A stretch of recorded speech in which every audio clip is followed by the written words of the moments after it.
Good morning. This is X-Pulse AI Morning Mix. It's Friday, June 5th, 2026. Today, Microsoft's agentic AI push at Build, Anthropic's first formal IPO step, a huge infrastructure raise from Supabase, and a new federal AI framework draft in Congress.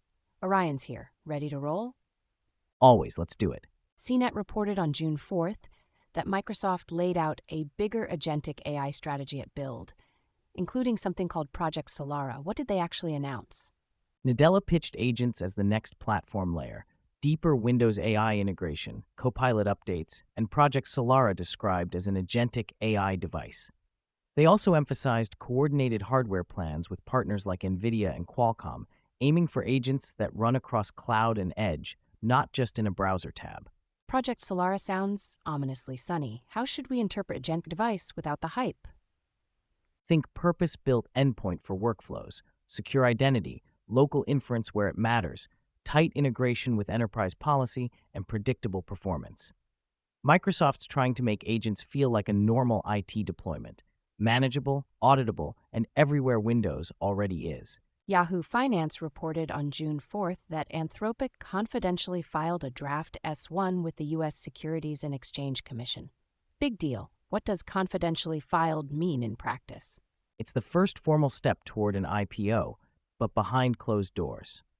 Anthropic submits financials and risk disclosures to the SEC for review before making anything public. There's no deal size or timing yet. It's more like loading the launchpad than pushing the button. So, is this a signal of confidence or just keeping options open? Both. It gives them flexibility. Go public if markets cooperate, or use the process to strengthen governance and reporting either way. But it's also a real milestone. Few private AI labs are big enough and structured enough to seriously start this process. CNBC reported on June 4th that Supabase raised $500 million at a $10.5 billion valuation. Before we get into the round, Orion, for listeners who don't live in developer land, what is Supabase? Supabase is backend infrastructure, a hosted database, authentication, storage, and real-time features. Building blocks developers use so they don't have to wire everything from scratch. It's often pitched as a developer-friendly alternative in the Postgres plus backend world, and it's popular for shipping AI apps fast.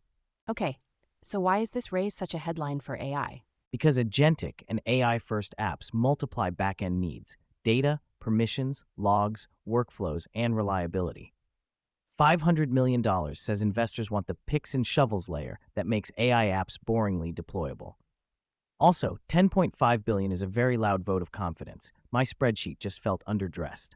Politico reported on June 4th that Representatives Jay Obernolte and Lori Trahan released a bipartisan discussion draft for a federal AI framework, one that could override some state rules.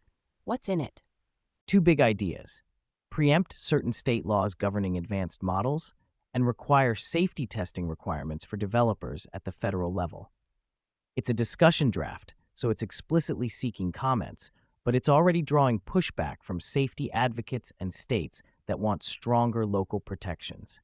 If it did move forward, what changes day-to-day for model builders? It nudges everyone toward one national compliance target instead of 50 moving ones, potentially faster commercialization, but also big fights over what safety testing means and who enforces it. The tension is predictable. Uniform rules reduce friction, but they can also cap ambition in stricter states. Let's hit a few more in quick succession. Reuters on June 4th, Ramp raised $750 million at a $44 billion valuation. What's driving that jump? Investors are buying the AI does the paperwork story, automating expenses, invoices, bookkeeping. Ramp is a corporate spend platform, and the pitch is that AI turns finance ops into a background process. $44 billion says the market believes efficiency is a product, not just a feature. Staying with infrastructure, the Register on June 4th says Intel unveiled its Crescent Island datacenter GPU at Computex, and on the lab side, Inc. on June 4th says major labs signed an open letter on AI safety. What stands out? Intel is aiming at inference and agent deployments, talking rack-scale systems and partnerships, less beat Nvidia on one chip, more cell and enterprise stack.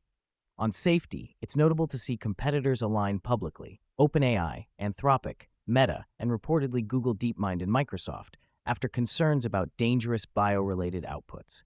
On consumer and enterprise deals, TechCrunch on June 4th says Meta launched an AI creator assistant on Facebook, plus expanded real translations. Also, tech startups reports Nvidia bought Kumo AI for about $400 million, still not formally confirmed. How do those fit the bigger pattern? Meta is using AI to keep creators posting, recommendations, performance Q&A, and translations that preserve tone across more languages. Nvidia, if Kumo is confirmed, is extending beyond chips into enterprise predictive analytics on structured data, more full-stack gravity, less pure hardware supplier. And two deployment notes. Yahoo Finance on June 3rd says ABB expanded its Nvidia Omniverse collaboration for data center power system digital twins. PR Newswire on June 3rd says OSF HealthCare is rolling out hellocare.ai for intelligent hospital rooms. Fast read?